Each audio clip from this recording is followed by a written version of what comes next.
Left jab, uppercut, leave you laid out on the floor. Try to duck and roll, hit and miss, now you counting stars. Should've practiced more, should've hit the mask, get out there more. Claim that you're the best, you gotta show me son. Actions over words, baby boy, is you real or what? Talking way too much, world come. Back sports, talking way too much, world come. Back sports, talking way too much, world come. Back sports,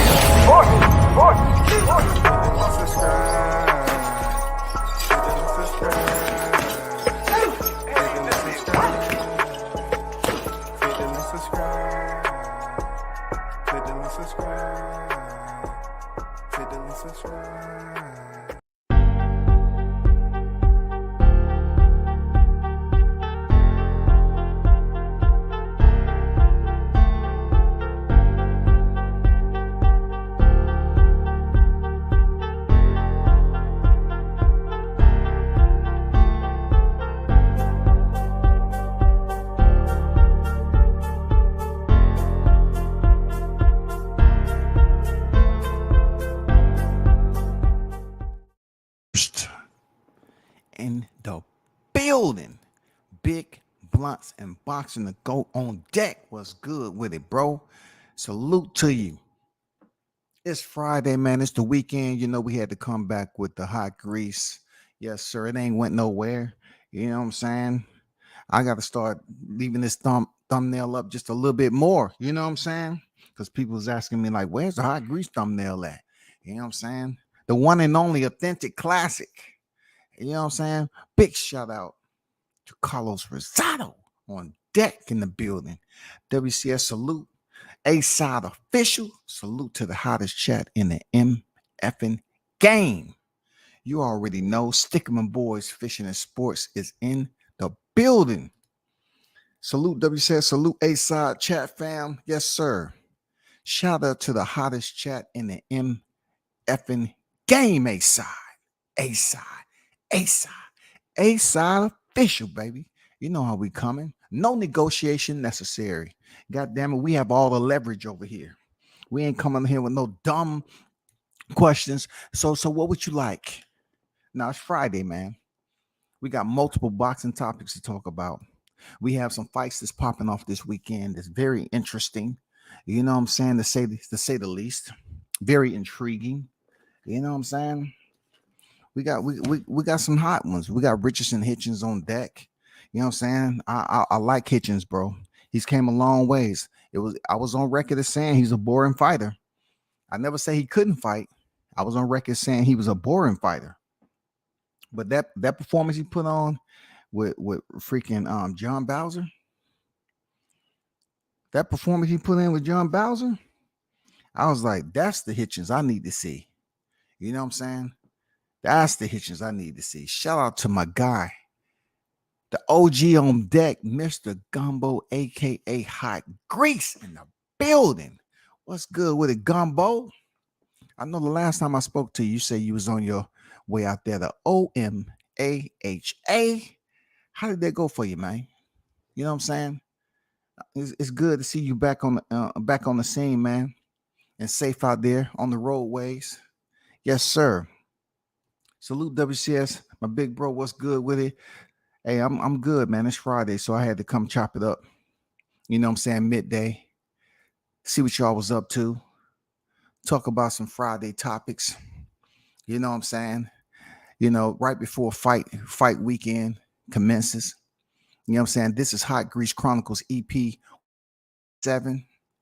And you know it's going to be a mixture of a lot. But you already know, if you've been over here long enough, how we get down. You know, how we get down. I guess there were some people that was feeling some type of way about my reaction.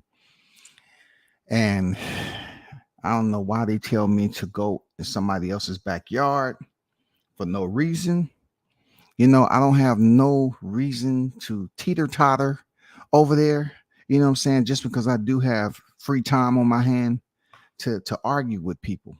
You know what I'm saying? That's not what the point why I do a reaction. I just do a reaction so other people can hear listen to certain things that's being said, and also give some clarity as to why there's so many lost souls out here, when it comes to that specific topic. That's all. I'm not trying to basically fill somebody else's occupancy. I want them to continue to roam around here and do what they do. Real talk. We're gonna talk about Spence. You know what I'm saying? That there was a Spence sighting. Crawford just came on deck and say, "Hey, I'm in fight camp, so that means the fight gonna be in December." All right, for him. But there was a sighting with Errol Spence, and we're gonna talk about that. First, I want to start off by speaking on one of my good fighters, man. I like this cat, bro. Just Ben Rodriguez, man. You know what I'm saying? He's gonna be in a nice fight. He's the WBO champion. You know what I'm saying? He's going in there against IBF flyweight champion Sonny Edwards. And if you don't know, I've been over this several times on how he had this meteoric rise, bro. You know what I'm saying? Bam Rodriguez, everybody was talking about bam, bam, bam, bam.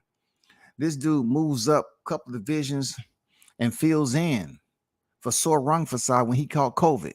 He's supposed to fight Carlos Kudras. He went in there and beat Kudras. You know what I'm saying? So people's like, damn, he did that shit very well.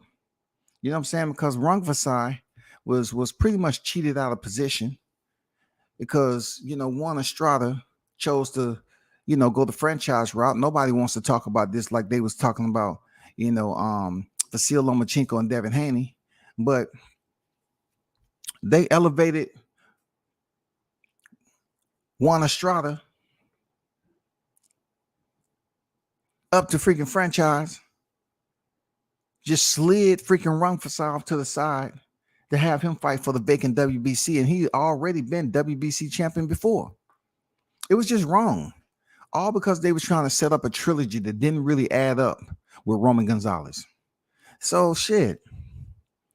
So Rungvisai get put out because of COVID. Bam Rodriguez moves up, takes the place, become champion, and then people's like, okay, this is gonna be a nice little fight for the youngster. He's fighting a previous champion in Rungvisai. This should be a damn good scrap.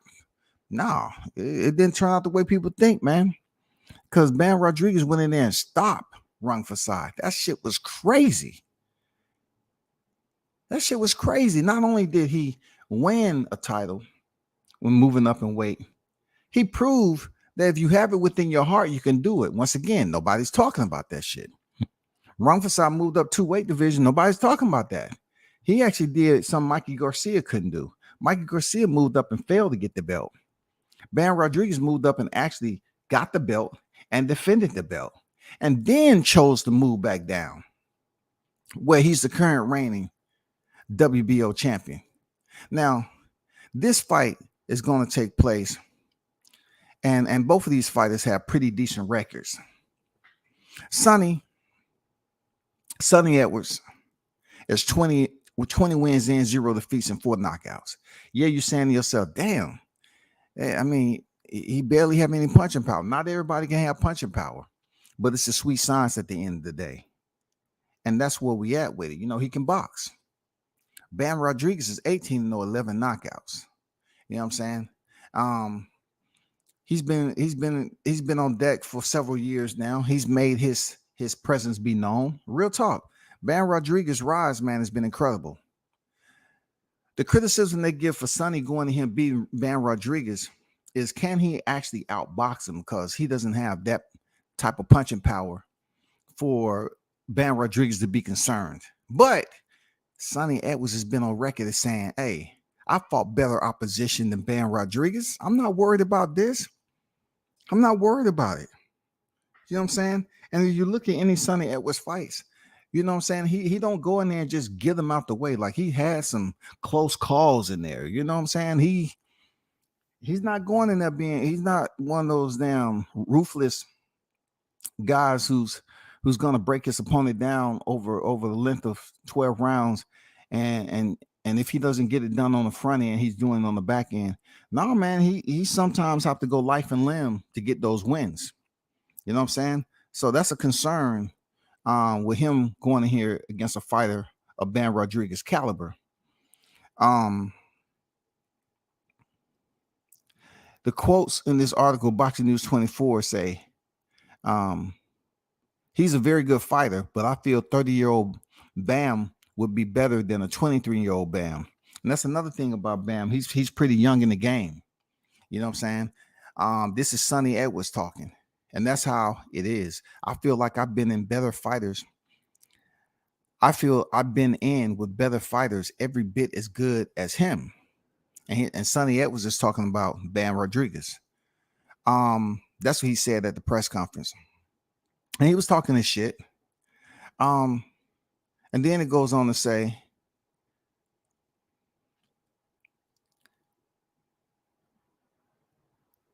I've been in with fighters that if he'd been in with them, there'll be very hard fights. We'll find out in the ring. I don't need to get in his head. I don't need to try and draw him back and forth. I just like speaking about the fight. I wake up every day excited about it, said Edwards. So Sonny Edwards has been on record as letting it be known that he's going to do some verbal sparring prior to them stepping in the ring. I like this fight. 2 undefeated fighters in the lighter weight classes. You know what I'm saying? Them boys be fast. They be moving a lot. But one thing I can say about Just Bam Rodriguez, he is one of my top 10 favorite fighters going today. He is. I like this dude's style. I like his heart. I like what he was able to do when they asked him to move up. He not only accepted the challenge, but he moved up there and won the title and defended the title. And he took out a highly skilled veteran that had already been previous champion. I like Bam Rodriguez. Got mad heart, bro. You know what I'm saying? He has mad heart for real. And he can fight. You know what I'm saying? He can fight. I like it. Nelly Content, what's good? Salute WCS. Everyone in the chat, smash the like button. Appreciate you. Jay on deck, I see you. Salute. I like Bam. The problem with him is, to me, he still fights like he's in the Olympics. Boxing sometime. Well, I'll tell you this, Carlos, that Olympic, the Olympic wrangling that you're speaking of, little pockets on you know how they say about fighters, they kind of put on a display that's a little bit amateurish. Well, that amateurish had him win a world title and defend a world title against a very skilled Rung Fasai, who you definitely not going to say that he has amateur, because Rung Fasai can fight. You know what I'm saying? So like I'm not denying or basically debating what you're saying. All I'm saying, when it comes to the sweet science, it's just so many areas of the boxing skill set that certain boxers can make it beneficial for them to get the victory when it may not look pretty. It's all about the sweet science. Sometimes you find fighters that seem like they're broken and they haven't got out their type of style, or they have some type of deficiency, but it works for them. They're able to mechanically function in there with certain areas of their game that may look deficient to certain people who are good at analytics and assessing the fighter's skill set. It's no such thing as a perfect fighter to me. There's no such thing as a perfect fighter. We've seen that with Vernon Forrest, Sugar Shane Mosley, and Ricardo Mayorga dynamic. We've seen that. We've seen that shit play out. That's one of the crazy examples on how a fighter can lose twice to one fighter that really doesn't have the boxing skills and all. I mean, it's crazy dynamic, bro. That's the sweet science. You know what I'm saying? That's the sweet science of it all. Carl, what's good? Salute.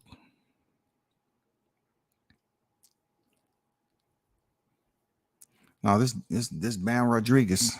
Jones on deck. What's good? So let's get to the Zhang Joyce fight that's going down tomorrow. And shout out to Bam. I look forward to him getting that win.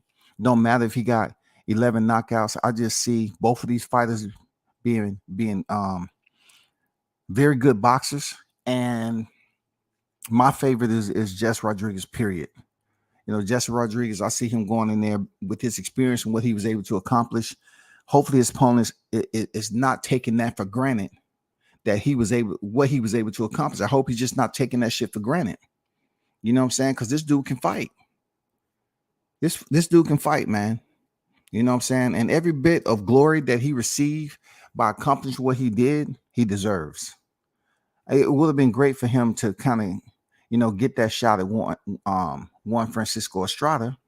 You know what I'm saying? Since he's been on the pound for pound list before, it would have been good to see them fight if he wanted to fight, but he chose to move back down. Hey man, I ain't mad at him because he went in, he got it done, he cleaned up, and then he moved back out. You know what I'm saying? He's still young in the game, so he's good. Zhang and Joyce. When it comes to boxing, I look at it like this with Joyce. He's an athletic guy for his size. He'll be rough and tough for the average, fighter to go in there. What Zhang was able to do, you look at it like, okay, this is the heavyweight division. They're not going to move as much. But that doesn't mean you can't move. It's a way that a heavyweight can slip punches, you know what I'm saying, and take less punishment. It's been documented. Just because you're a heavyweight doesn't mean you have to get punched on, and it takes too much for you to really have mobility. But I was surprised at Joe Joyce how he allowed Zhang to just land that right. I'm like, God damn, brother. You have feet. You're athletic.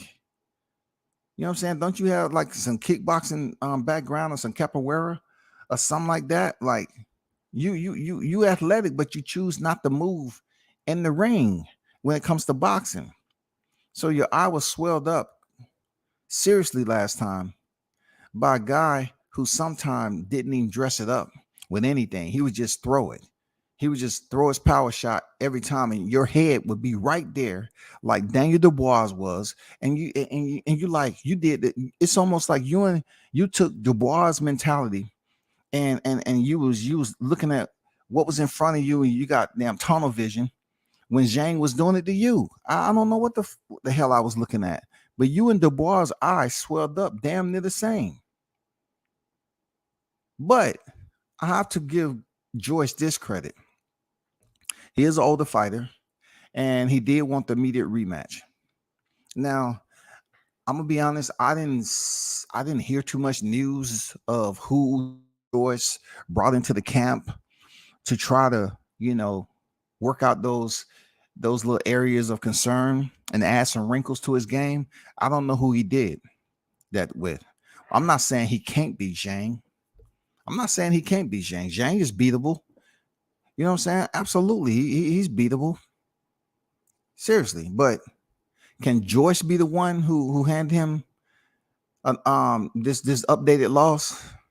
I don't know. If he come in there and just look even slower than he did last time and let Zhang, get off his power shots whenever he wants, George might get stopped. It never know, man. These are heavyweights, and these two heavyweights right here are not fast movers.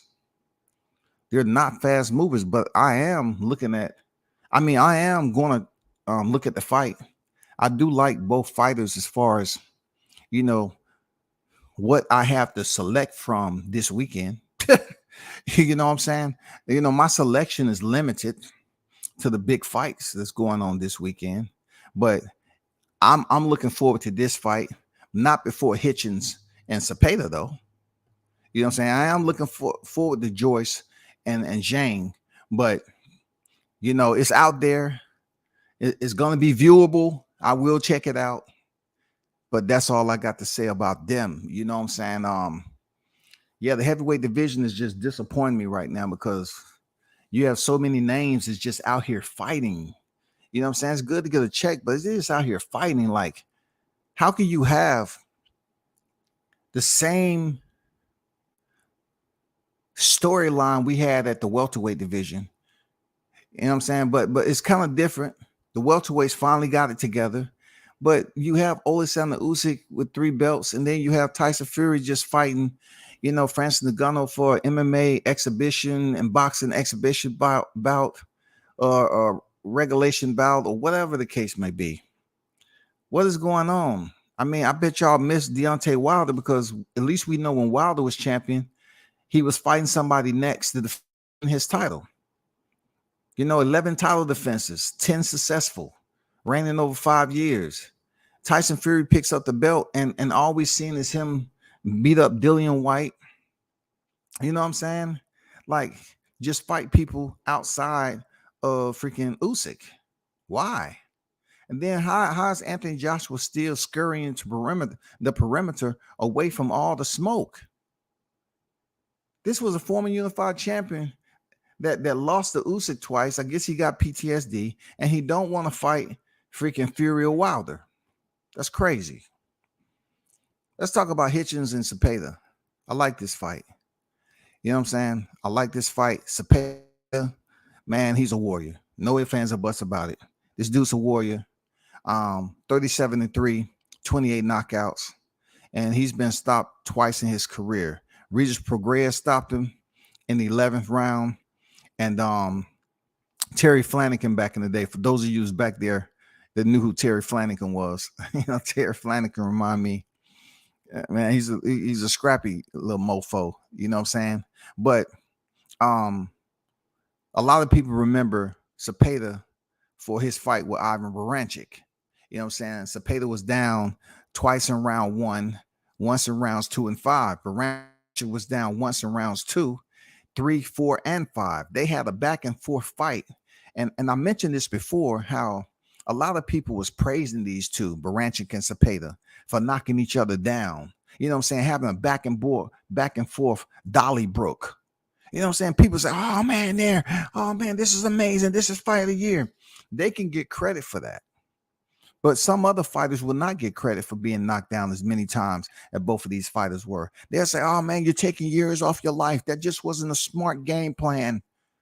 But Baranchyk and Zepeda, that's what both of these fighters was known for. You know what I'm saying? I'll be honest with you. When Montana Love stopped Baranchyk, I didn't see that coming. I seriously thought Baranchyk was gonna give him the business. It was going to be a tough fight, but he lost. Baranchyk was stopped, man, by Montana Love, and he hasn't fought since, bro. I don't know what his paycheck was like, but that was back in 2021, and I was absolutely surprised that Baranchyk was stopped by Montana Love. But anyway, back to the game though. Next in line is Richardson Hitchens, man. I like Hitchens, especially what he was able to do to John Bowser. He's 16 victories in, 0 defeats, and 7 knockouts. Now, Hitchens is only 25 years old. Seriously, he's only 25 years old. So he's young too. All right. Also with Hitchens, it took me a while for him to grow, not as a person, not as because he's a good guy. When I was in Jersey, I was walking through the streets filming Hitchens before all this. He had to fight with the big names. You know what I'm saying? I seen him in Baltimore. You know what I'm saying? I have the receipts. He's a good guy, man. I got mad respect for Hitchens. Real talk. He's going in there with a tough fight in John Zepeda, coming off a win over John Bowser. He fought John Bowser February 2023 this year, and it was awesome. I love the hands that he put on Bowser. I loved it. Reason why I loved it, because he went in there, he was talking all that smack, which it's boxing, but he was talking so much trash. You know what I'm saying? Him and his people got racist with me. About the Michael Williams Jr. fight. They sent some racist DMs and then hurry up and delete it. Yeah, I say, y'all Puerto Rican, right? So you trying to tell me in Puerto Rico they still trying to dog out blacks? You know what I'm saying? Like, where did this come from? I thought everything was cool, because that's not the first time. See, what a lot of people don't know, that's not the first time I covered Bowser. I covered a fight with him in Jersey, in Newark.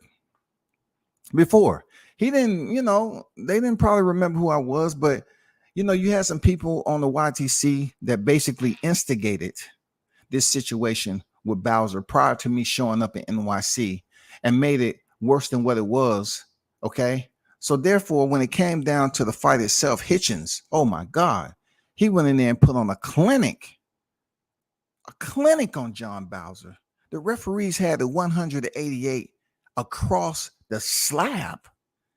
Hitchens went in there and beat him up, and his same daddy who was sitting up here letting his people and him talking shit and being racist, they was up there unwilling to throw in the towel. They was gonna let his son go out on the shield, and Hitchens was beating the Bremo off his ass.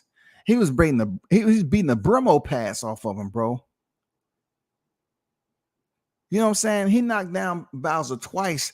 Man, he swole him up and everything. It was one of Hitchens' coming out performances. I ain't gonna lie. Bowser was 17-0. He said, and you know, he was talking all that trash that Hitchens was gonna run around the ring and all that. No, Hitchens was like, no, I ain't running nowhere, nigga. I'm gonna be right here. I'm gonna be right here. I ain't running nowhere. Real talk. I don't care what you're talking about. And he put on a master class, man. Look, that fight Hitchens put on Bowser, you know, for Hitchens himself, I'm saying it was a beautiful display of boxing. I'm not gonna lie. I never said when Hitchens was in there fighting Malik Hawkins, the Iceman, I just felt like some of his fights was just extremely boring to me. You know what I'm saying? And it's not like I say once again that he can't box. It's just he was just willing to do the same routine fundamentals of boxing over and over and over again. Move, box, move, box, move, box, move. But with Bowser, he stayed there. So I can understand where Bowser was coming from when he said he was going to run around the ring. But Hitchens stayed, held his square. You know what I'm saying? Kept the distance short, knew what his range was, and he was able to counter John Bowser at will and really swell him up real nicely.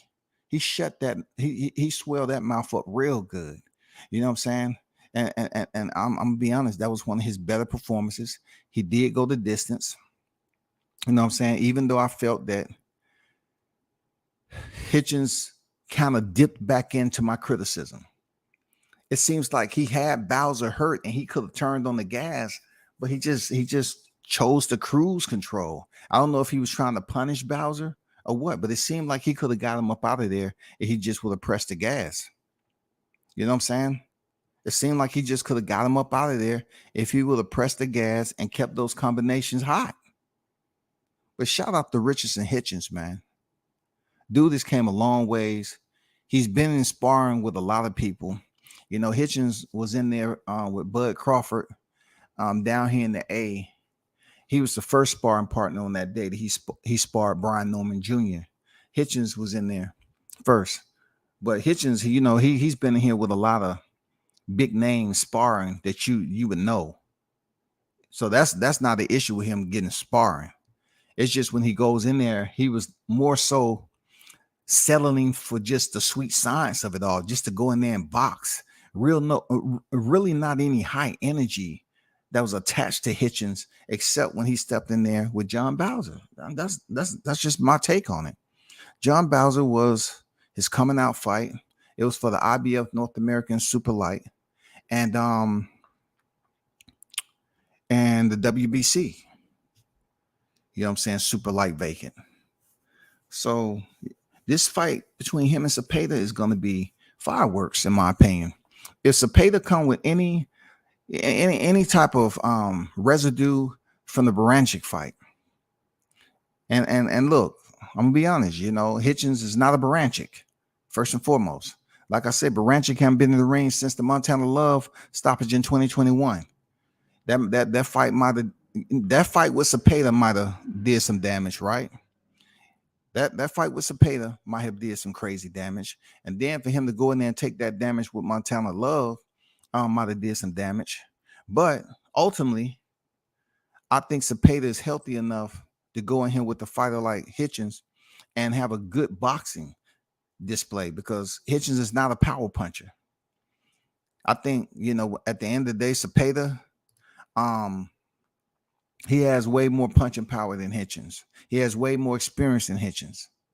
You know what I'm saying? But yet he's older than Hitchens. He's damn near, 10 years older than Hitchens. You know what I'm saying? Hitchens 25 and Zepeda's 34. And he has some miles on him. He's been in some wars. So this might not, you might not look at this as a fight that may potentially go the distance. I don't know, because Zepeda, he may have more miles than we think on him. You know what I'm saying? Like when he went in there, Regis Progress, and people was looking at that like, oh, this is a damn good fight. He went 11 rounds with Regis now.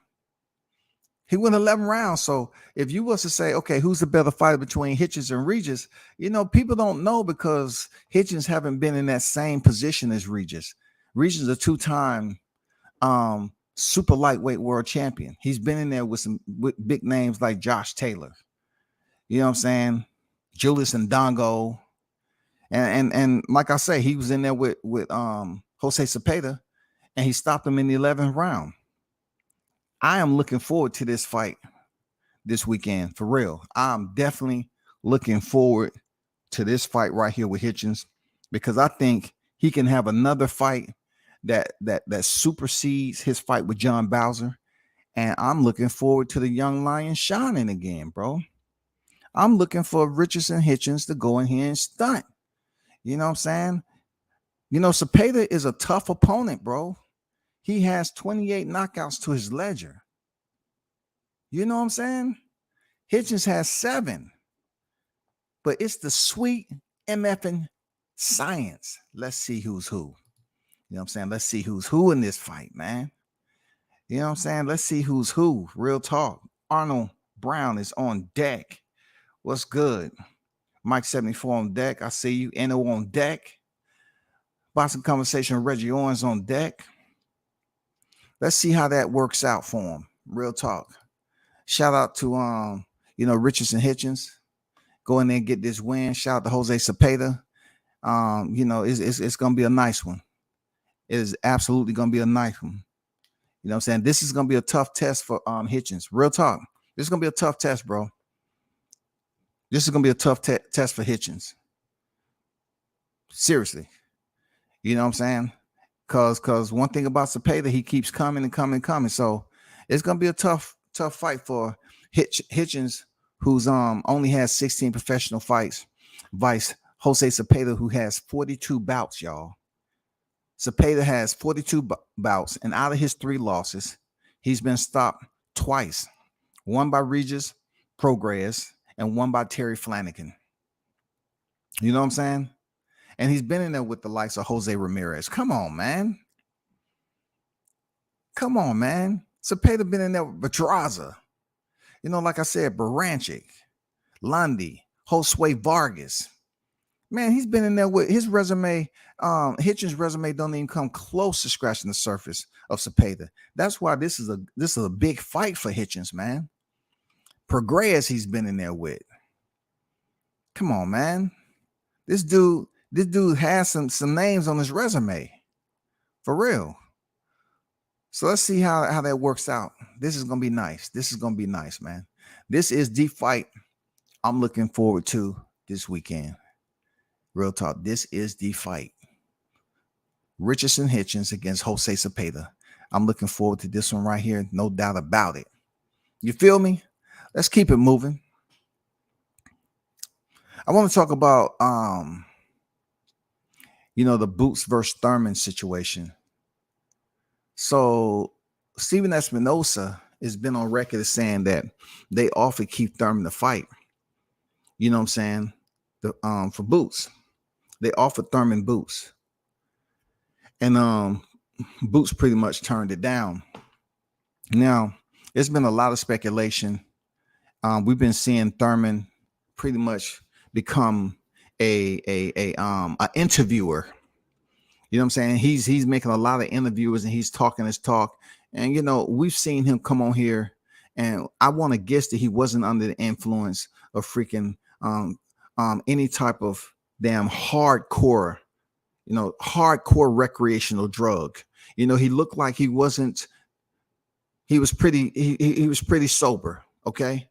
The reason why I'm saying that is because the shit that was coming out of his mouth make me think he just left, the Burning Man or something, after being stranded out there with the rain and people had all them hardcore drugs out there, and maybe Thurman was saying, fuck it, I don't have a fight coming up, and he decided to take a hit of some of that shit because he was just up here talking crazy. But Espinosa is saying that, they offered Thurman a fight. You know what I'm saying? And Thurman didn't take it. You know what I'm saying? And that's concerning to me because that'll be a good fight. Thurman is the previous unified champion at the welterweight division. He held the WBC title and the WBA title. But he has since fallen back in the shadows a bit when it comes to notoriety as a prominent player welterweight. The one positive aspect about Thurman is that when it comes to him, we're not talking about, oh man, he's been at the weight division too long, he's weight drained and all that. Thurman is getting up there in age, and he seems to be okay and comfortable with fighting at the welterweight division. But for Thurman, he seems to want to skip the line based off his prior accolades, which I don't blame him. Like at one point in time, he was the unified champion. I don't blame him. He earned his spot. You know what I'm saying? But you lost to a 40-year-old plus Manny Pacquiao, knocked down in the first round.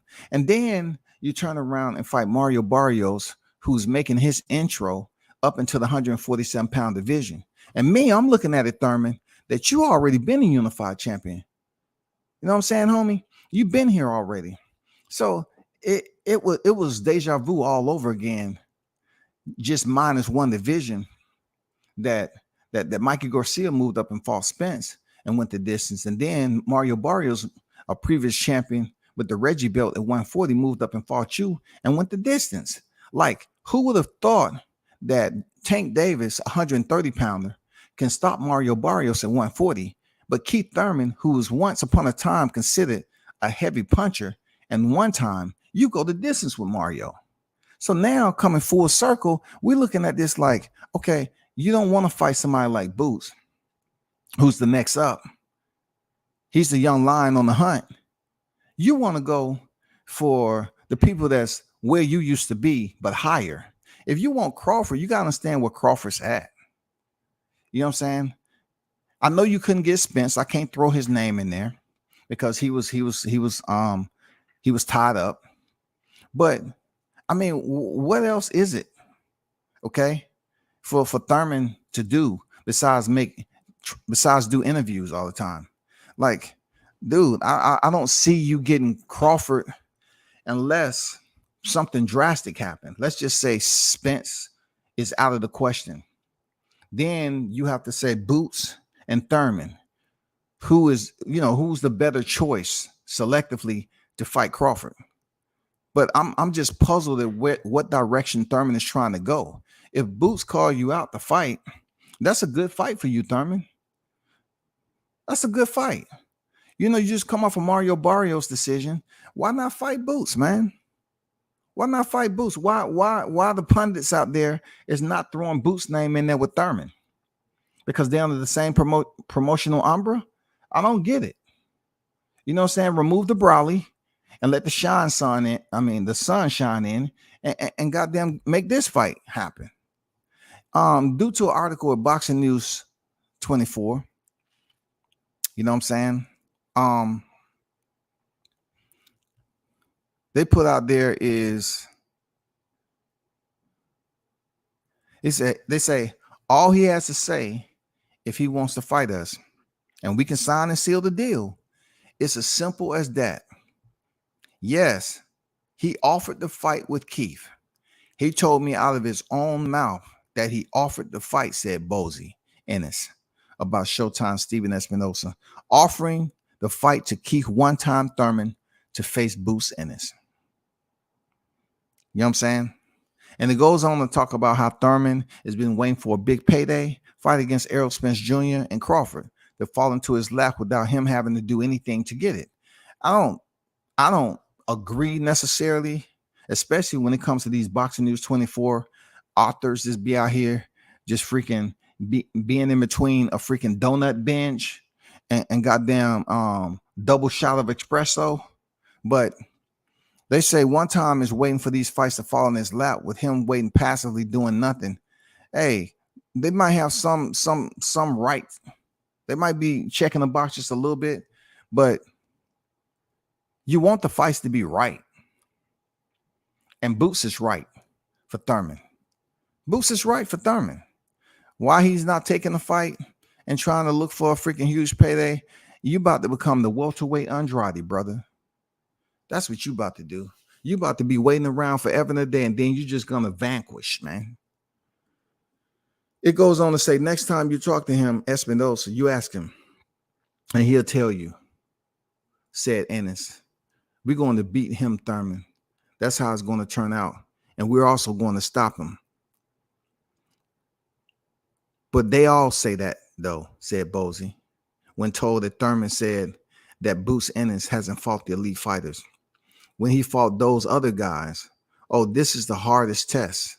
This is going to be a top quality guy. This guy's that. Then he beats the guy. They say he hasn't fought nobody. That's not necessarily true, Bozy. That's not what we see out here. I'm speaking for myself. That's not how I look at it. I don't say that I look on your resume and you all are, in the same orchestra in the audience listening to the music, and it's the same freaking music. You know what I'm saying? It's the same type of music, same type of hymn that they use for Crawford. No, I mean, you're way beyond that. Like, we're really waiting for you to fight somebody that we think is going to be equal or greater to Boots. That's where I'm at with it there, Bozy. We're not saying that, okay, somebody that you fought, you don't supposed to beat. It hasn't been that guy yet. I didn't think Sergey Lipinets was going to beat Boots. Okay? I didn't think Sergey was going to beat him. I didn't think Custio Clay was going to beat Boots. You know what I'm saying? I definitely didn't think Korean Chudigan was going to beat Boots. I definitely didn't think Ramon Villa coming off a win over Rashidi Ellis was going to beat Boots. I didn't see it. So I'm generally speaking, we're waiting for a fighter that's considered equal or better than Boots heading to a fight and to see how it plays out. People are not sitting up here just saying, okay, well, everybody says when Boots get in there, his opponent's going to beat him. No, Boots ain't a bum at all. You know what I'm saying? That's not the language. It's just for so many fights, we just can't pick a good 1 to 2 fights that we consider that opponent to be equal or greater. That's all, man. That's all. That's all I'm saying. It goes on to say, you guys just got finished saying this guy was this and this guy was that. The same with Lipinets, a good fighter. They're trying to say Lipinets was nobody. Lipinets was a world champion. He's somebody. Also, the Lorme, the same. No, Bozy, come on. You can't throw the Lorme in there, brother. Like, I can see Lipinets. Okay, he went in there with future Hall of Fame at 140 and Mikey Garcia. Okay, and I believe Mikey earned a knockdown of Sergey Lipinets in the 7th round.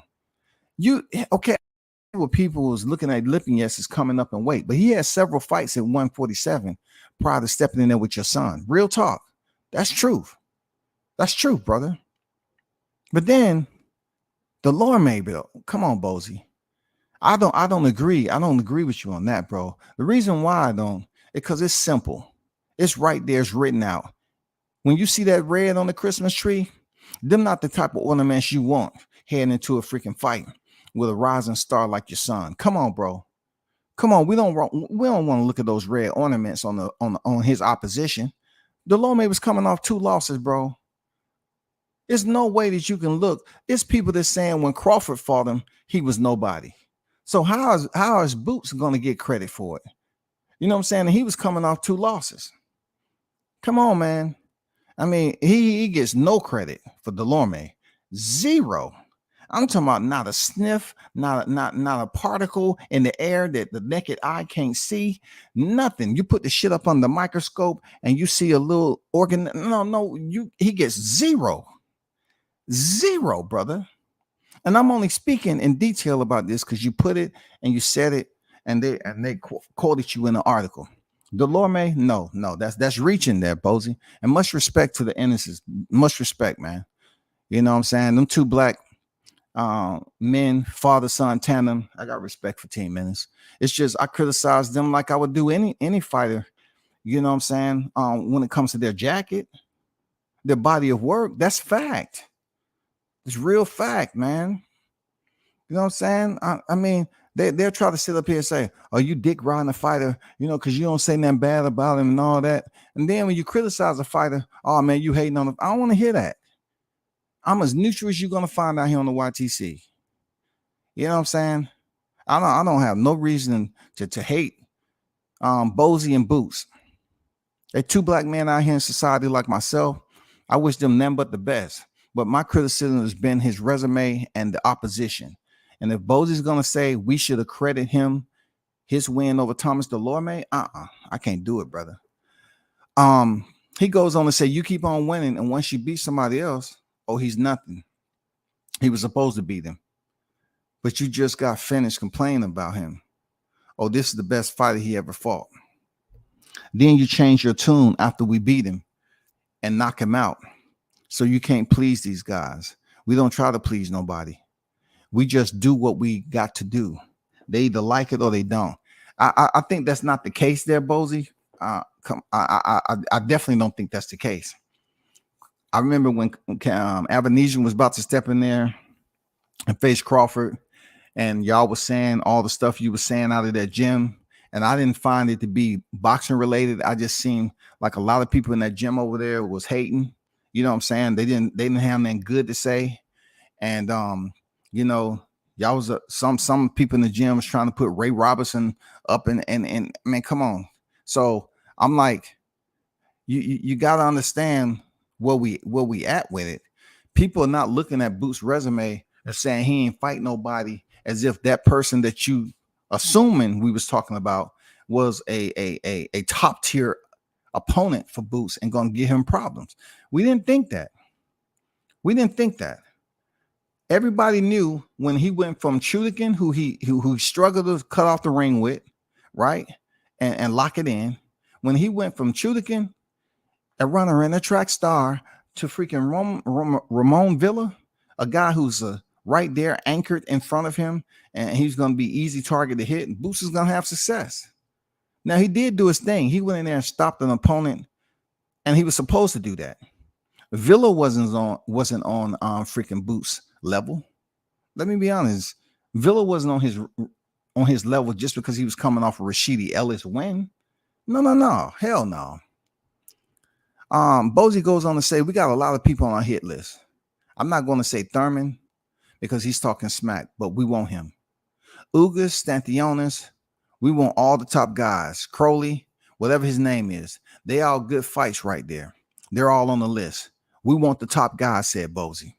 It's unlike the Stanthionis, Ugas, or Crowley are going to want to fight Ennis unless he can get his hands on the IBF title. There's too much risk without reward for them to fight him. I disagree.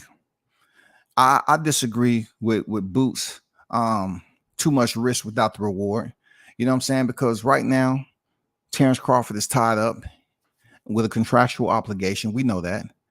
Ugas is about to go in there and face Mario Barrios, and there's people up here believing that Mario Barrios would beat Ugas, and some think Ugas would beat Barrios. You know what I'm saying? But Barrios at 47 do have a Thurman on his record. You know what I'm saying? I'm just saying. Stanthionis is what a lot of people are thought who, you know, he took step aside money. So Stanthionis has been in the shadows too. Cody Crowley. Stanthionis and Crowley, I would like to see Boots fight one of them. In my opinion, I would like to absolutely see Boots fight Stanthionis and Crowley. Forget Ugas right now. No, I'm not feeling that at all. I'm not feeling it. Shout out to Jamal Neezy in the building. Salute to you, Green on deck. What's good? I'm seeing you in a minute, Green. Hopefully all is well your way, brother. You know what I'm saying? Boxing Fan Talk in the morning is on deck. What's good? Good morning. Bruce Gas Boxing Jazz, the OG on deck. Yeah, man. I'm looking forward to that though. Seriously, I'm looking forward to however that plays out. If it's Boots Thurman, if it's Boots Stanthionis, it's Boots Crowley, I want to see this shit. You know what I'm saying? In between time until we figure out what's going to happen with this 147-pound undisputed defense that's supposed to happen in December. All right.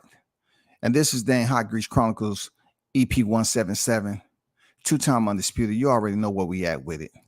Now, there has been a sighting of Errol Spence Jr., right? It wasn't from internal to a gym.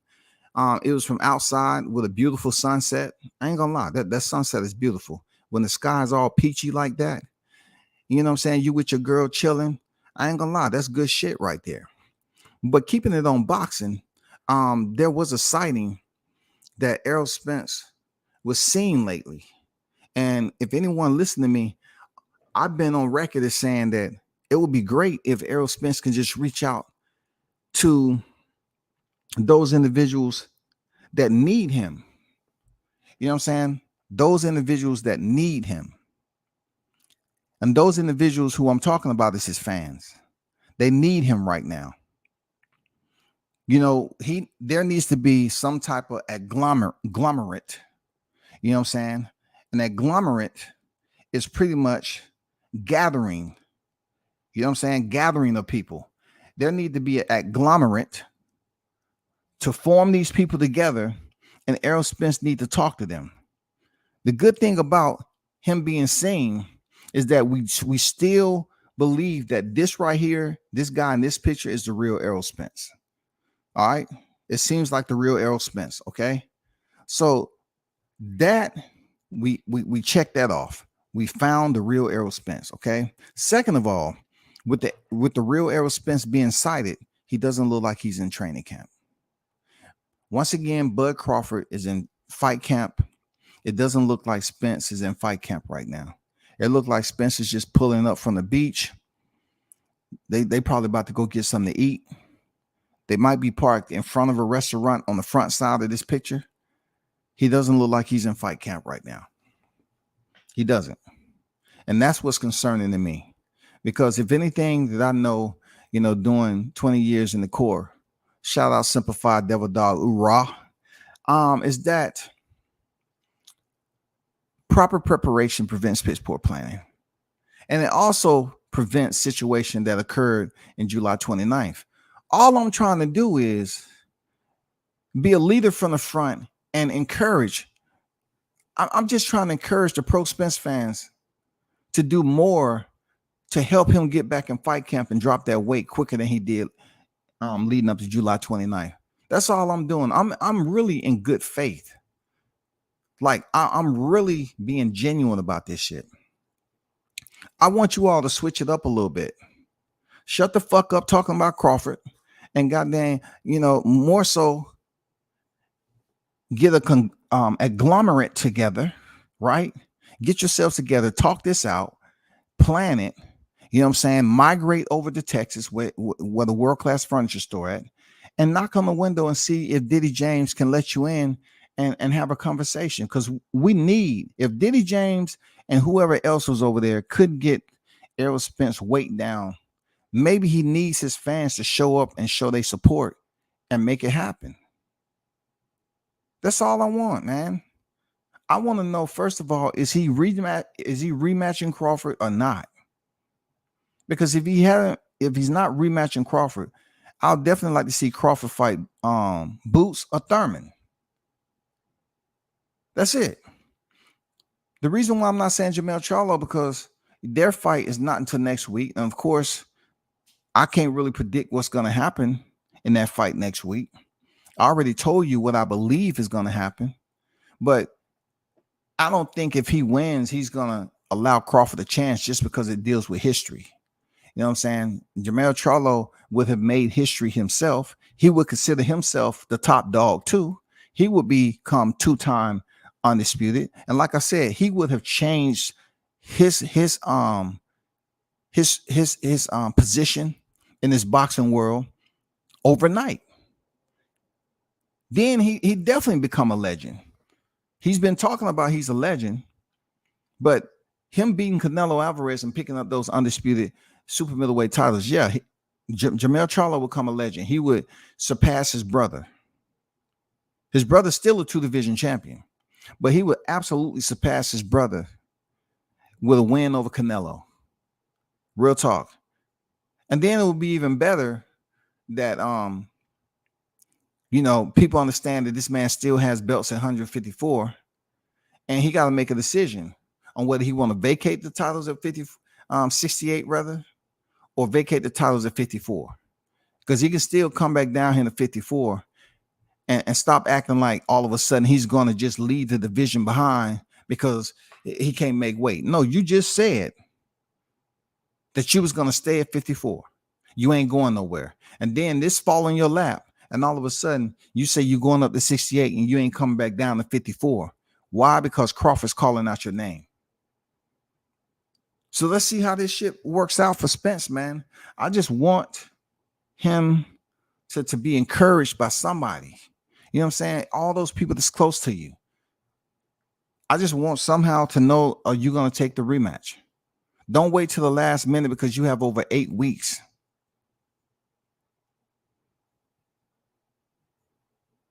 We don't need to see that again.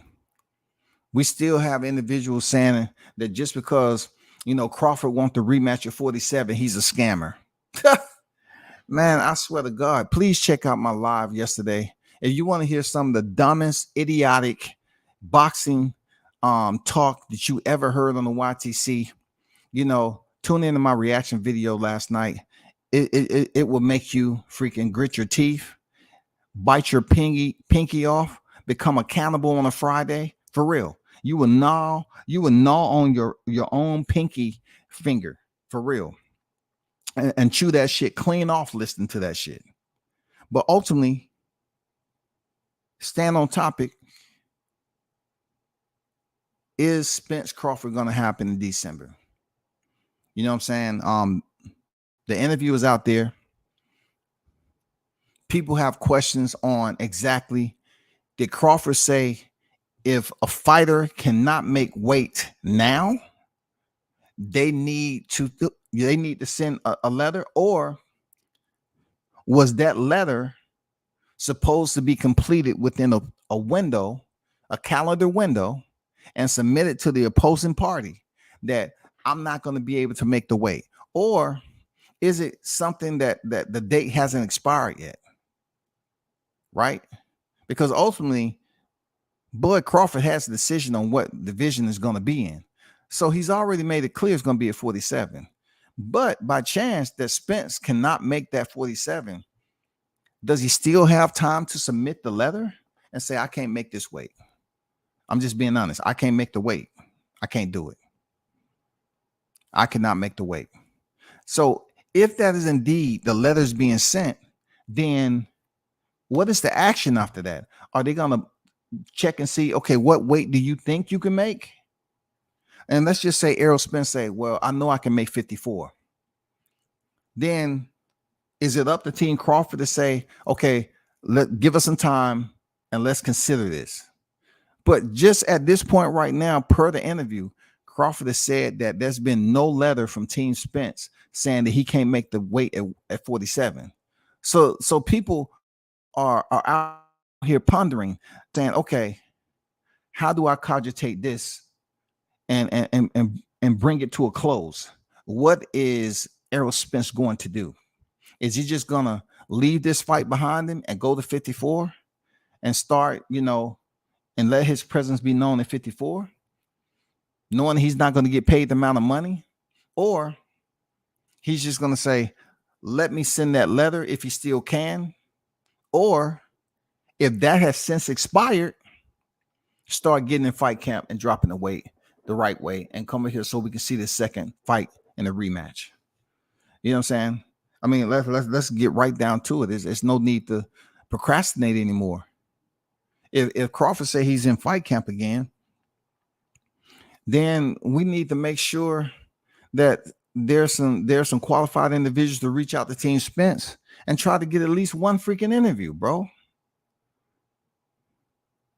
That's look. I'm gonna say something. And shout out to IOTBA, right? You know what I'm saying? Shout out to IO. But I say this all the time. that when he was there for that moment, he was in the ultimate position. That's who they need out here transferring information back and forth from the camp to the public. That's the one. He was there. He's in Texas. He was there. That's who they need. I mean, do the Diddy James and him weeding out people that was getting more attention than the goddamn glare that's shining off the top of his head. You know what I'm saying? He said, ain't nobody shining me. Ain't nobody else shining me. That nigga make sure he be up under the light. And that goddamn reflection be on the top of that goddamn cue ball head of his. But that's who you need. I told him he need to go back to the retro. I see Blu-ray was out there doing his routine. They need to add Blu-ray back in there to get Errol Spence back in shape. They need to put IO back in there to goddamn so he can have a media presence that's willing to go and put this information and do some media. For real, he need to go retro. He need to go back to the throwback. You know what I'm saying? He need to go to the throwback or what you used to have, because right now he don't have no media personnel. None, bro. He don't have nobody that's up here passing information out to the general public. None. And just think how long that was. We're talking about Carlos Ocampo. It's been a minute. So a lot of people have grown since then. I think the only person who hasn't grown since then is Diddy. I know for a fact Blu-ray and IO is grown since then. So it's a whole different time we're talking about. So this shit right here of a sighting, man, he needs some people in there that can goddamn bump up the energy, bro. You know, Errol, if that man was hyping you up, you know, IO was hyping you up in there with Carlos Ocampo, and Diddy said for him to be quiet and you defended him. What's the problem?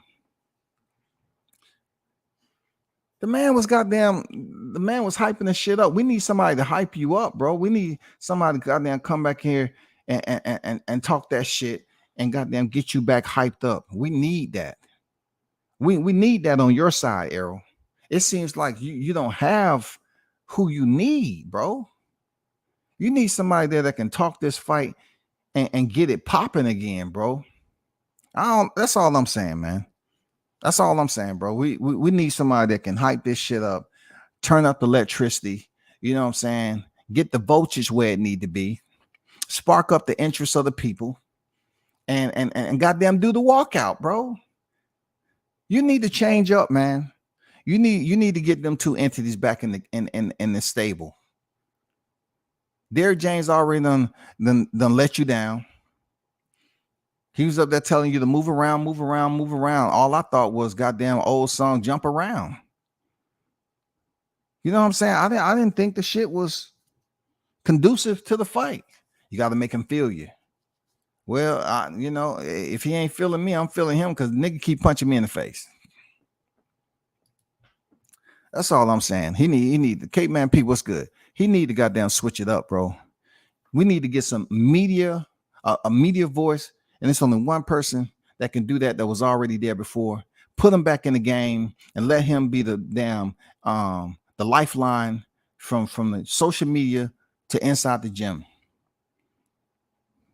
For real, because this shit, I don't know, this shit right here, man, it can really get some eyes, open some eyes and shit leading up to this rematch and get it where it need to be.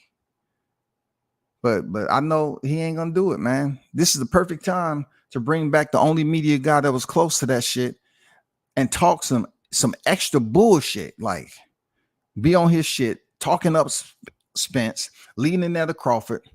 And then more people on social media be like, okay, cool. Start doing interviews with him. For real, man, that shit'll get motherfuckers pumping. You ain't doing no interviews, bro. Don't say I didn't tell you, Spence. Don't tell you I didn't tell you. I put it out there. Gentlemen, I feel sorry for y'all dating and dealing with these women today. Always want to post pictures every 5 seconds. I know, man, it's tough, bro, for them youngins. You know what I'm saying? It's tough, bro. Needs to always be on their neck. Tony says Spence won't talk to them. He's in denial too. Him and his fanboys are delusional. That's the only person. There ain't no other person who's gonna give him the energy that he need right now. Like from here to December, if he chose not to go on the rocks with AO, just to put you know TBA back in the stable as the media guy, do interviews on his channel. I'm talking that shit, bro. I'm telling you, that shit will work incredibly. Bring Blu-ray back in there, and yes, it's gonna take some shine off Diddy James, but Diddy James ain't looking at it the way I am. When you're a narcissist like him, he want to hog all the light. You know what I'm saying? This nigga be trying to tell people, hey, when I step outside, the sun go black because I'm soaking in everything. No, he needs them two back in the motherfucking stable. He need the be the media guy to spark up that shit talking that's needed to pump this rematch up so people can tune in. Y'all need to pass that word over there and tell him and Errol, man, let that shit. It can't be that fucking bad. It can't be that bad. If you know what you know about the situation, it can't be that bad. Why? Because Spence, you defended the man when he was hyping you up to fight Carlos Ocampo. So therefore, rehire, put him back in there. Fuck it, man. Diddy don't let you down. You got your one loss. Bring the man back over here instead of your girl, man, and do interviews on his shit. The same shit YSM be doing over there with Boots and them. Goddamn, let him be in the gym, Diddy. I knew that. I knew when Diddy got that furniture store, I knew it was over. I knew now he was gonna say, nope, you ain't coming to my gym. That's my gym. I knew it, bro. I knew that nigga was gonna start tripping even more. Carlos says WCS last night video had me in tears. We roasted the hell out of 2 cents. Man, no sense, bro. No sense. You know damn well you better not ever show your face over here. It ain't gonna be right for you.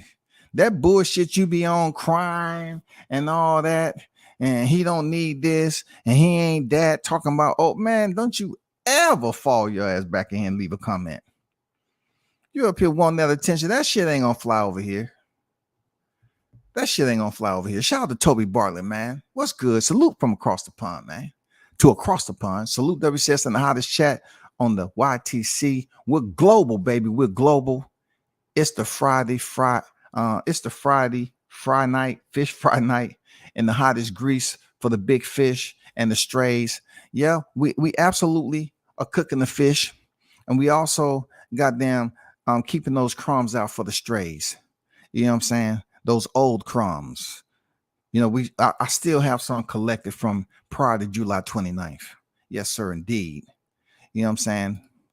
And they're nice and green and black and gooey. Yeah. You went from no sense to nonsense. Oh my God. Pitiful. But I'm looking at this it's just a suggestion, man. Like I look at that situation, I'm saying to myself, it's a way to boost this fight up through the roof, man. Real talk. I mean, it would go to astronomical levels on social media if you know Crawford is out here talking to anybody and everybody, every platform that you know is able to talk to him. But for Spence, he ain't talking to nobody. But to have a familiarization with somebody prior to that was in your camp that fuck with you. You know what I'm saying? That can put the information out there. It's only one person that can have the personality to get the shit out there. And you what's the damn, what, I can't believe that shit slipped my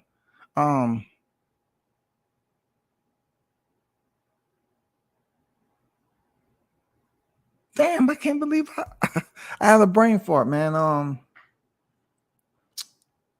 You're reconnecting with IO at this point in time, and if the fight's gonna be in December, be perfect. You know what I'm saying? You reconnecting with Blu-ray, be perfect. You need that in your life because ain't nobody saying shit over there, man. It's actually the furniture store during the pandemic, Ain't nobody know what's this. Every time, you know, you posting pics like this with you. No, we talking about some boxing shit. So anybody know them cats over there, tell them they need 2 people back over there. Primarily IO, because he's the media guy. And he's expanded since he was over there the first time. So he needs to get him back on the flow and do interviews strictly on his channel. Seriously, that's who you need to be doing interviews with, man. Just goddamn pop up over there, let people know what's popping, talk this, that, and the other. You know, let them goddamn do the media shit in the gym. Keep him away from Diddy James. Tell Diddy James is hey, things have changed now. I got my first loss, nigga. Calm the fuck down. Fall back. I'm good. I can make my own decisions. You know, stop kicking people out the gym and causing headaches just because you want to be like elevator music when people walk up in here. Now, motherfucker, you need some life over in that bitch. You need some life over in there, man. Even the roaches bored over that motherfucker. They just sitting over there in the cut like, damn, nigga. It's hot as fuck in this bitch, man. I'm bored than a motherfucker, man. Ain't nobody leaving no food out in this bitch. I try to go in there and goddamn crawl through the door of Spence's freaking vehicle. He got that motherfucker sealed up tight, locked. And plus the shit so motherfucking high, I almost died up in that motherfucker. I wanted some of them crab legs, nigga. I wanted some of them crab legs. I was looking on the floor mat to see if he dropped anything on that bitch. That shit clean on the motherfucker. No doubt. Free Bomac, man. Yes, sir. Free Bomac, man. We have not forgotten. Free Bomac, bro. Free Bomac. No doubt about it, man. Toby said EJ needs to go back to the future and get the old brand back together. Blu-ray and RTB. I know that's what I'm saying, man. He need to get them, you know, he need to get that voice, that mouthpiece back in the game, man, to talk that shit and goddamn get the word out there, get the buzz going again, man. He don't have nobody that he connected to out here. It's only one person that was in that position. Damn, nigga, you took your first loss. Now you need to switch it up. Fuck it. You had them out for years. Now you need to switch the shit up. Period. I thought PBC and Spence was great business, man. They should know better to hire Blu-ray back. The hell with Diddy James. Man, that's all I'm saying, bro. They, you know, you need to get that spark back so people can start paying attention and they can look forward to seeing Spence talking. Like, it's almost like Spence don't even give a fuck about his people. Like his fan base. He don't give a fuck about them, dog. He need to get back. He need to get that back to sell tickets. He need to reconnect and get that shit back thriving. And get some posts in that motherfucker. This shit is flatline, dog. Like, he don't even communicate with them. That's why they running the muck out this bitch. They lost in a motherfucker. Like, they wondering to themselves, like, oh man, should we just be going hard for him? You know, because he don't really give a fuck about us. He ain't saying nothing. He ain't talking to us. He ain't doing nothing. You saw who was really going to back for him. His family member. His family member was the one that was going ham. I mean, who else out there was really going ham besides these snotty boys on the YTC? And they busy talking about Bud Crawford. It wasn't nobody on really going hard for him, bro. The Jamal, they can hire Blu-ray, Angelo Dundee, Eddie Futch, Emmanuel Stewart, Thanos. It's not going to help Spence face. No. We're not more so talking about what can help Spence in the ring. It's to help him get prepared for the ring. That's all I'm saying. To help him get prepared for the ring. What I mean by that, so he can have some extra motivation to go to the workout, to goddamn get through the workout, to put himself a bit ahead of where he was prior to July 29th when he was up there running Mount Charleston and the motherfucking devil was out there with his family dancing around when the heat was 135 degrees. God damn it. You know what I'm saying? The devil was up there. Goddamn. Yeah, nigga. Feel good out this motherfucker. Yeah. What's your weight at right now? Keep on running, nigga. Keep running. The devil was out there dancing around, kicking up dust, laughing. They say, next time, don't wait till the last minute. They left one freaking heat wave to go to another heat wave. That wasn't smart. Somebody should have told that man, don't leave Texas until this date right here, because we can get a lot of work in a week. But no, he decided to go over there for the Frank Martin fight so he wouldn't have to come back. No, man, if you got weight to lose the weight. You know, stay at home as long as you can, then come back over there to Vegas. But you was over there in Vegas, man. And shit, man, you was still cutting weight. And then you have these individuals out here claiming that you was weight drained. But they're not talking about why you was out there running. You know what I'm saying? You had 15 months to make 147 pounds. 15 MFing months. 15 months, bro. You had 15 months. I say again, you had 15 months. I say one more time, 15 months. I say again, 15 months. I say 3-4 times, 15 months, bro. And you couldn't be on weight before you came over here to Vegas? Come on, bro. Come on, man. I'm trying to tell him, Toby, for real, man. I mean, roaches usually can find something to do, but God damn it. Them motherfuckers be on their back. You think they dead. They just sell chilling. To my damn, I might well get some sleep. I might well get some motherfucking sleep in this bitch. Damn, I want to goddamn find a damn old lunch tray to go through. But this shit hot as hell. You know what I'm saying? I can't just fuck with old leftover shit, man. If I can find a melted Snicker bar, something in this bitch. W says, do this in your sad voice. Errol, please open the door. It's cold outside. We've been here for you for years. We don't have anyone else at the PBC. Errol, please. Please open the door. Please. We need you. Jamal said, hey, right, W says, we need to remove all excuses that's left, which is impossible dealing with aerosexuals. You know what I'm saying? It's impossible, dog. It's impossible, bro. Man, shout out to IOTBA Boxing Talk in the building, bro. Man, I'm telling you, IO, man, they need you back in the camp, bro. You know what I'm saying? Ain't nobody been over there talking that shit, bro. They need you back in the fray, but due to petty individuals that have ran certain black men off, man, you know, I think you'll light a fire over there and get that damn attention back on the camp.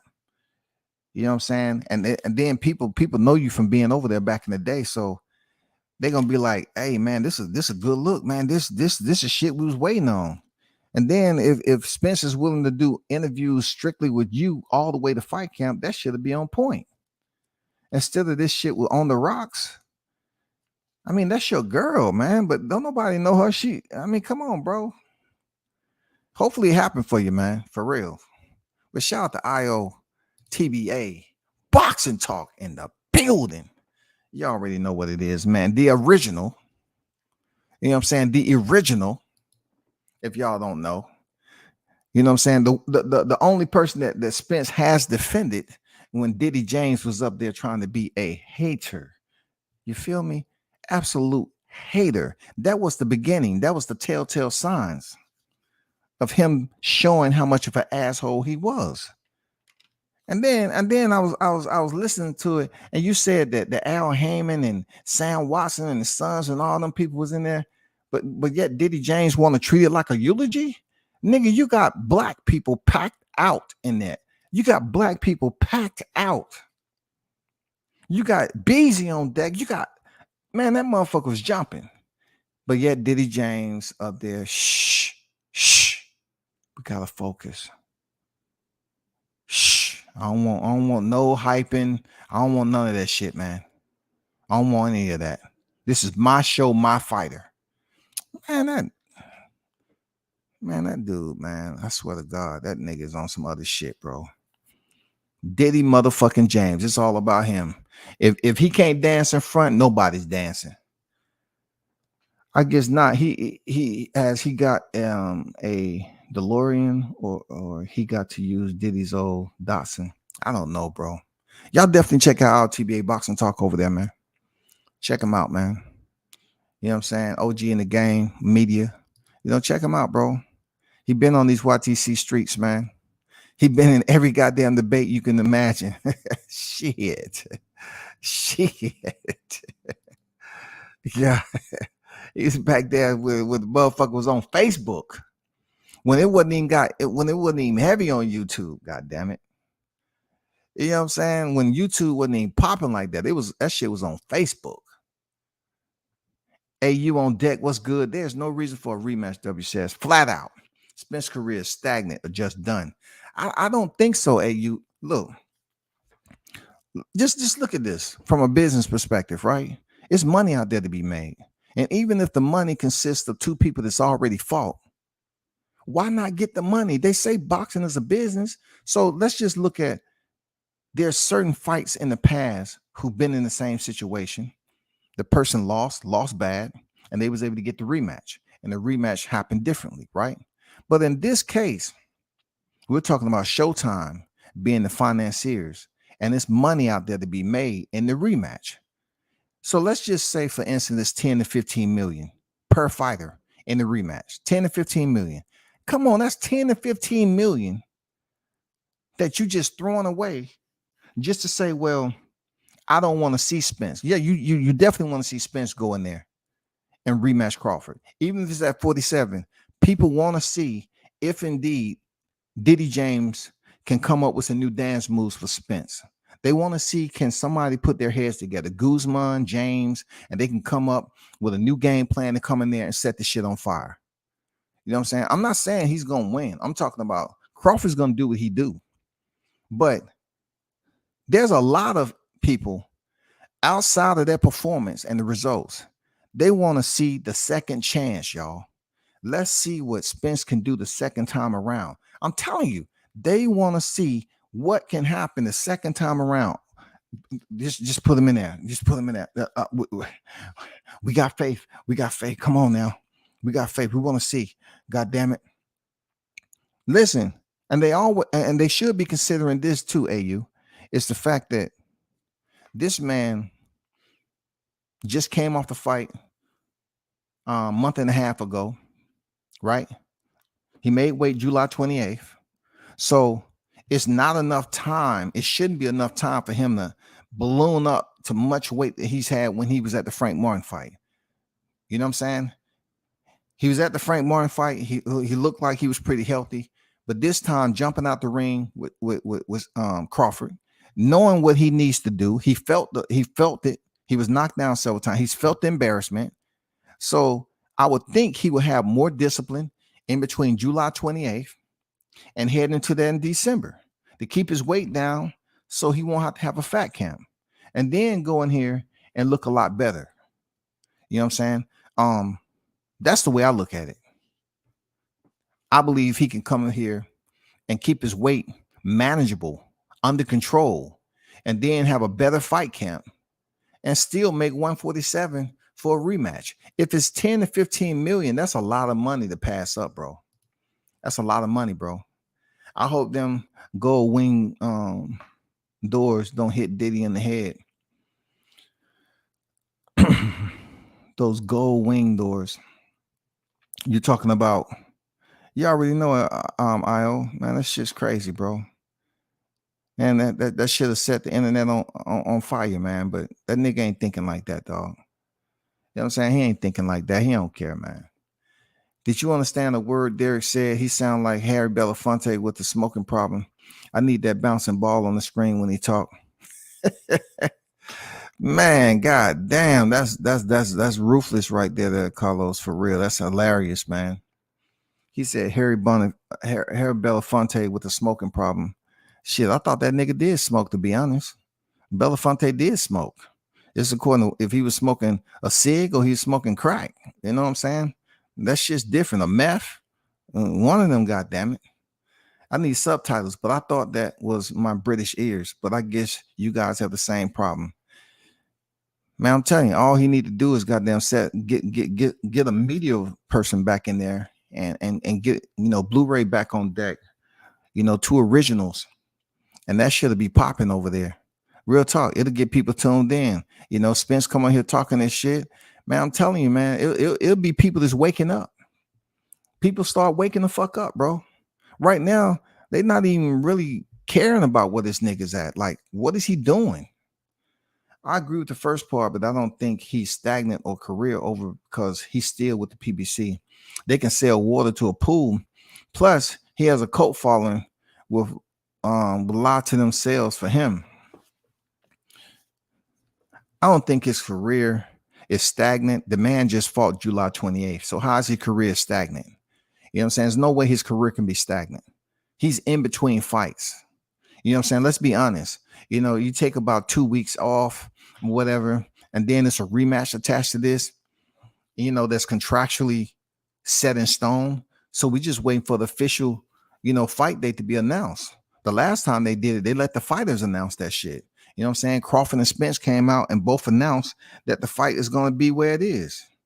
But this is where, I think IO will come in, because if he can announce it on his channel, let IO announce it or whatever, and get the hype back into the game and do it on his channel instead of his girl's freaking channel, then you know what I'm saying?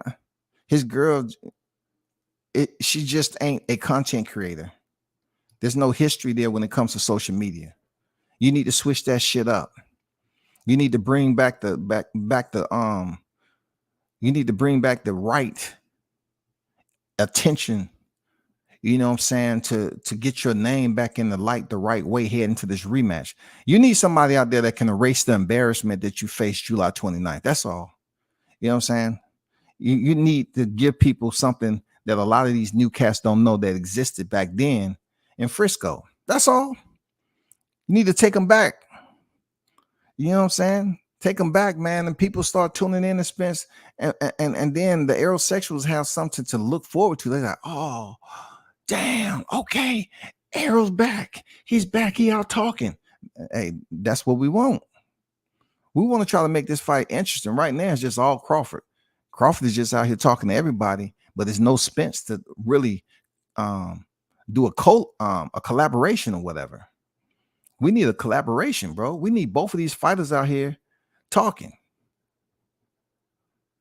Shout out to Shaw News, the Sauce Experience, aka Showtime Shaw in the building, man. What's good? Spence Better Days against Bud Crawford was thrown away when they only had him face 2 southpaws in his whole career. Just get the bag, EJ, another ass whooping for millions. Yeah, that's pretty much what it's gonna be. But the fight's gonna be on pay-per-view there, Shaw News. So that's why I'm saying they need to get IO back in there, and they need to get freaking Blu-ray back in there. Because I remember niggas was going crazy with Blu-ray. Every time I turned on YouTube, Blu-ray, and Blu-ray a cool cat, man. You know what I'm saying? They was talking. Look, when Diddy James heard Blu-ray name out here dancing in the streets, he hurried up and went over there and slapped the motherfucking record off the player. Get that shit out of here, man. That nigga Blu-ray taking all the shine. This is my motherfucking goddamn team. Who the fuck he think he is? I say every time I goddamn turned on YouTube, you know what I'm saying? If IO wasn't talking about Spence, then it was Blu-ray being talked about for his workouts and shit like that. So bring back the retro. Bring back the retro team, man, the throwback. You know how people feel about throwbacks. They always like, okay, cool. This is an opportune time.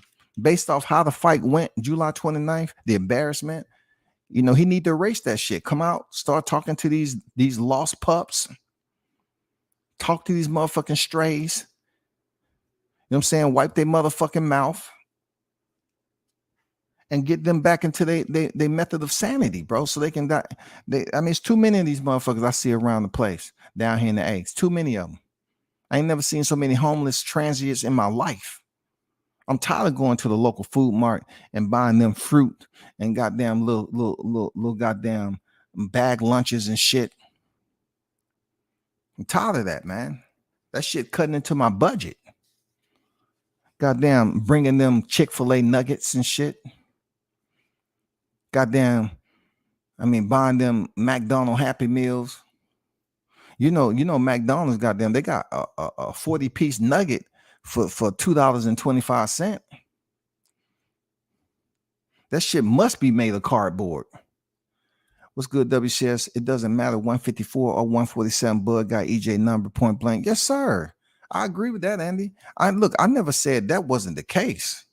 Come on now. I never said that wasn't the case. He got his number. But prior to the fight for pay-per-view numbers, they need the social media connection. They need to put that back intact. They need to. Because from then to now, the experience is tenfold as far as how the message and how the energy can be relayed back over to social media now. It's tenfold. You know what I'm saying? So they need something. Spence just opened up a fish fry restaurant called Moby Dick's.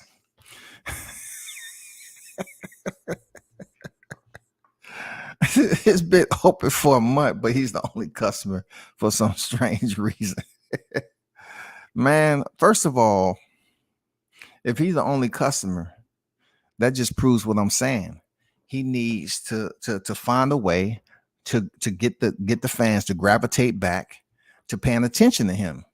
You know what I'm saying? So they can stop talking about Bud and start talking about Spence and how he's looking and him getting back in camp and have somebody there to motivate, get the motivation level the way it need to be. You know what I'm saying? That's what I'm talking about, Shaw News. Bring back the throwbacks. Bring in the throwbacks, man. This is the right time, man. Maybe that shit was too far. Look, maybe that shit was ahead of its time back then. It was ahead of its time, okay? I'm saying that shit was ahead of its time. But right now, it's perfect. It's perfect. It's perfect to bring them two back in the fray, man.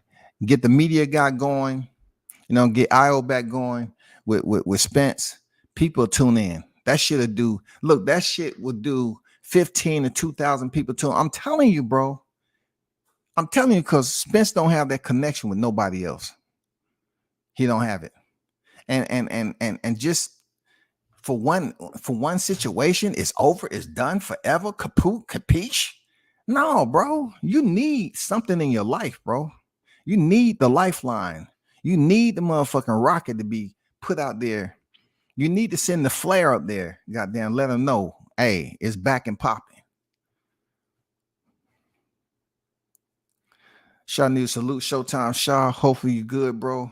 Team Tucker, baby. Yes, sir. You know what I'm saying? Team Tucker official on deck.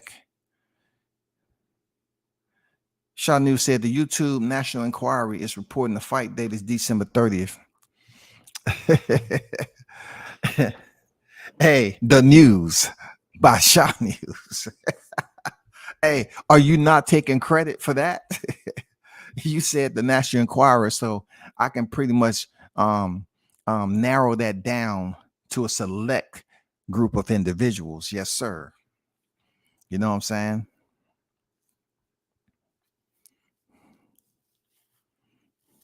I think I'm gonna do an article on that shit. Real talk. I'm gonna do an article on that motherfucker for real. I'm gonna send a message over there to Diddy James because I want this shit to be competitive outside the ring to build this shit up. I might write an article on that shit. I ain't gonna lie. For real, man. I'm gonna goddamn play around with some words and shit, man, and goddamn put that shit in and send a link to goddamn Diddy's inbox. For real. Diddy James said he the only one getting that all access like camera time. You ain't lying, right? You ain't lying. And that's another thing. They should put IO and Blu-ray in the next all access, man. They should switch the shit up. I'm serious, bro. You need some energy over there. Like we got the energy over there in Crawford shit. You got Bernie the Boxer. He's the lifeline, the gateway from social media into the camp. You know what I'm saying? Even Bernie the Boxer need to have Crawford on his panel. I mean, I haven't seen Crawford on his shit. So if IO can get freaking Spence on there, You know, that might open up some doors to hype this shit and take it through a whole nother level, bro. We need something. We need this shit to goddamn take off, man. We need to take off. Spence should get the George Foreman and partner up on a new fish grill. Call it the Big Fish Fryer. Hey, you might be on to something now. It's crazy that may sound, right? George Foreman, he was able to come up with that George Foreman grill in between losses, I think, or something like that. He had already lost to Ali. He was out the ring for damn near a decade, came back, fought, had a couple of fights, and then, you know, he stepped in there with Michael Moore to get that. So it's possible. But you know, Errol Spence is not George Foreman's stature. And George Foreman wasn't like he was just this huge figure prior to that George Foreman grill. Yeah, that's interesting. But I doubt it, man. I don't know. You know, just calling it the fish grill. A lot of people just don't eat fish like that. Grilled and baked fish at that. If it's just grilled and baked fish, cool. But fish isn't considered freaking high in fat content until you start putting that cornmeal on it. And this fish grill, I don't think is going to be able to. I don't know. The fryer, yeah, they got air fryers out there already. I don't know, man. You might be on to something a little bit. I don't know. You might be on to something a little bit, but I doubt it's gonna happen, man, because Spence don't know how to market. You know what I'm saying? They don't know how to market themselves. But what we can say is, I'm curious to know what's gonna happen in the next couple of weeks. And I think I might try to send a link to Diddy James' inbox and see if that nigga will even read the shit. I say, man, you need to goddamn resuscitate the shit that's going on. Like, don't nobody know if Diddy is even in communication with Spence. So now that it's finally happened, you know, I said he should get rid of the dude, but now that it's finally happened that he's on record saying, I am talking to well, I'm assuming that you said you haven't spoke to him. Sound like Tyrannosaurus Rex and shit. You know what I'm saying? So if they still haven't really talked like that, all right, and then you had Jamel Charlo on All Access taking shots at Spence tomorrow. Hey, producers and everything, y'all had Spence on here breathing all hard and shit like that. So if they're not in communication, this would be the perfect time for Spence to make his own decision. For real. Make some decisions, man. You know what I'm saying? Get your media guy back on deck and get the shit pumping. Get the word out there. Get the footage out there. You know what I'm saying? And then get back in shape, man. Bring in Blu-ray and get the motherfucking your strength back up, man. So these niggas won't be out here talking about you was weak, you was weight drained, you was on drugs, and you was dehydrated, and you know that wasn't the Errol Spence. That was Errol Spence, but that wasn't Errol Spence.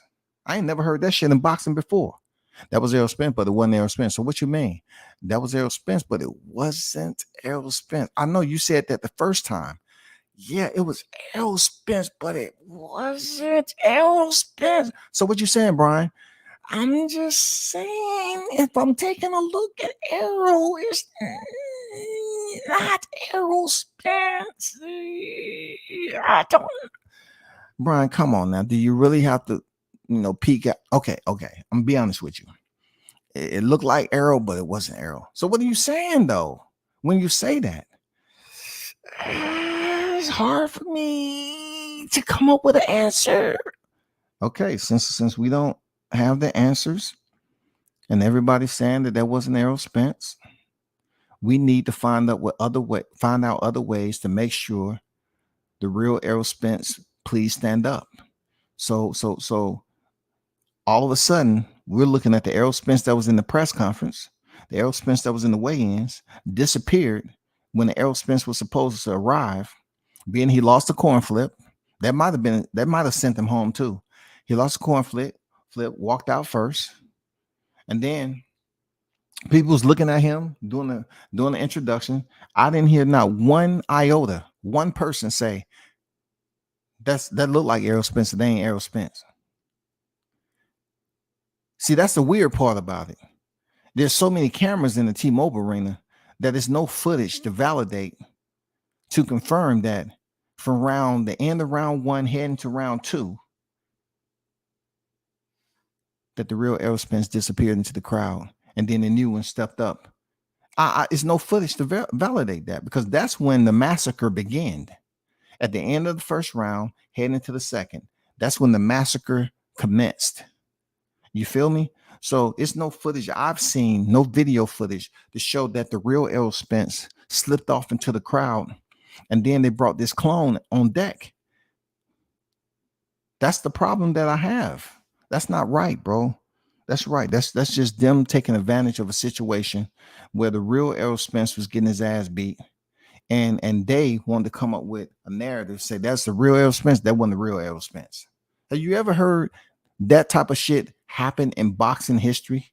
They say that was the real Errol Spence, that wasn't the real Errol Spence. And you ask them, what do you mean? That seems like the skeletal part, the anatomy, everything looked like it was him. But when the bell rung, the way Crawford made him look, that didn't seem like he was fighting the real Errol Spence. So like I said the other day, man, we need to make sure that this is the real Errol Spence that's in training.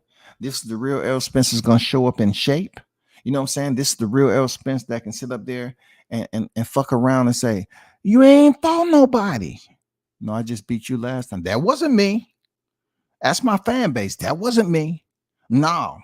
They should have told you that wasn't me. Okay. Let's get that wasn't me. So where were you? Can you prove that wasn't? I'm not going to tell you. That's top secret. For me today. Okay.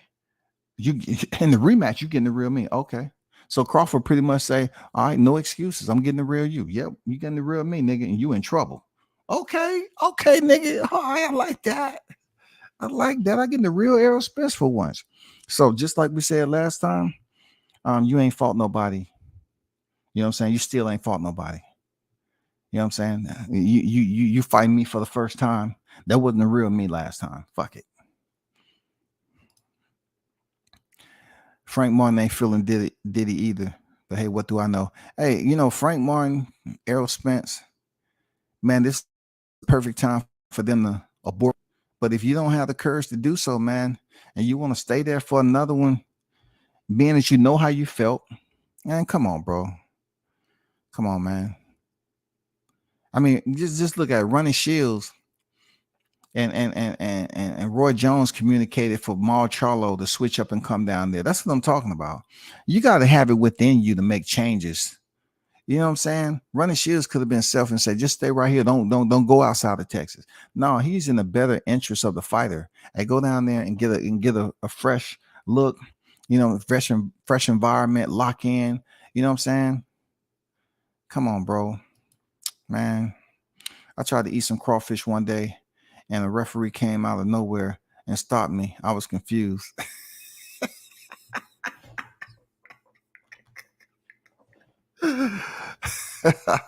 Damn, he wasn't black, was he? He wasn't black, was he, Neezy? Shit, he wasn't the black referee, was he? You know what I'm saying? He wasn't black, was he? That was AJ Spence. He was stiff and robotic, the EJ clone. Man, that's what happened when you have one robot meet the other robot. You know what I'm saying? You have a room full of Canvas University students. You know what I'm saying? The one is waiting for orientation. I tried to tell them. They didn't listen, bro. I tried to tell them. You had Ryan Garcia, Anthony Joshua, Diddy James, and Errol Spence all in the same picture. And what did I say next? And sure enough, he was on that goddamn canvas. That's the first ever Canvas University picture in boxing. All four of them had been on the canvas. All four of them. You know what I'm saying? All four of them. And goddamn it, All Access, y'all have to do better next time around.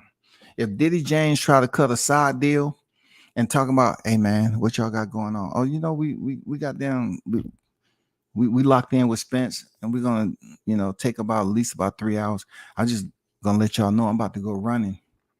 If y'all want to go along for, no, we got some backlash from that from this channel. Let me see, WCS. He said, "Why the fuck we was freaking recording you running up the street and you ain't." Man, fuck that nigga, man, fuck. No, calm down, Diddy James. I ain't say we can't do it. It's just we can't do it right now. Diddy James started losing his motherfucking mind, dog. Spit flying everywhere and shit. They gotta clean off the camera lens in that motherfucker. That nigga started tripping. That nigga want them to record him going on another goddamn 1 mile run. You know what I'm saying? I'm running a mile up the street. I'll ask you to goddamn record me. This is for my documentary. I don't have long left in the sport. I used to be a boxer. You know what I'm saying? Even though my goddamn box rec was shitty as shit. Man, come on, man. Come on, man. I'm a Hall of Fame freaking coach, man. I'm coach of the year, man. If I ask you to goddamn record me, man. My speech going bad and all that. At least I can still run, goddamn it. I can still run. Diddy James want that camera time. I'm Diddy, bitch. I'm Diddy James, bitch. You better believe it. Diddy James. Maybe Errol said to Bud on the phone, "I'll give you all you want in negotiations. You gotta clone first. If you beat him, I'll fight you at 47 in the rematch." That you might be on to something, Toby. For real, you might be on to something. It was the real Spence, but it wasn't the real Spence. You might be on to something. Was it conspiracy minds want to know if indeed something else took place behind the scenes, that a clone was put in the pathway of Crawford, and he had to basically get him out the way, and then he's going to shock people by reintroducing the real Errol Spence, who was at Area 58, getting all the downloads, getting all these freaking fluids, you know what I'm saying, all these snack supplements, you know what I'm saying, all this shit. They was just goddamn making a hybrid. They was making a hybrid Spence for this rematch. That's why I think this New Year's is going to be quite different, bro. At the end of the day, this New Year's right here, if indeed the fight is at the end of December, the beginning and the end of December, it's going to be unbelievable. For real. It's going to be unbelievable, because I look at it like this. Traditionally, we have one Halloween per calendar year, but this year we're going to have 3 Halloweens. We're going to have one that happened July 29th. We're going to have one that's going to go on October 31st. And then we're going to have the third one that goes on in December once this rematch happened. Look, when have you ever 3 Halloweens happen, bro? We had a massacre in the T-Mobile in Vegas in July. We having one in October, and we having another freaking bloody parade goddamn come December. Come on, stop it. That's history. That's fucking history. Oh man, come on, stop playing. Stop playing. But hey, y'all hold it down, man. I'll be back on a little later. Man, it's fight week. You know what I'm saying? We'll be back. Make sure y'all stay tuned. Hit the like button on your way out the door. Continue to support the channel, man. And shout out to the hottest chat in the MFing game. A-Side Official. You already know.